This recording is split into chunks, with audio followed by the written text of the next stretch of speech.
ዛሬ በሉስ በእኔ ህይወት ላይ ክብር ይገለጣል።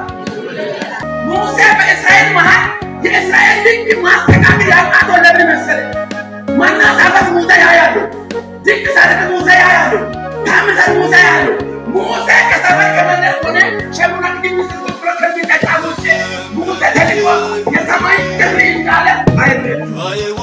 ሙሴ ግን ሽሽ የምትለው የእግዚአብሔር ክልል እንዳለ ያምናል። የድሮ ግን ሙሴ ይላል ብትሮ ሳይሆን የሰፈር በግነው ጠባቂ አስመስለው ተራ ጨርቅ ተራ ፍጥር ነው የሚመለከተው።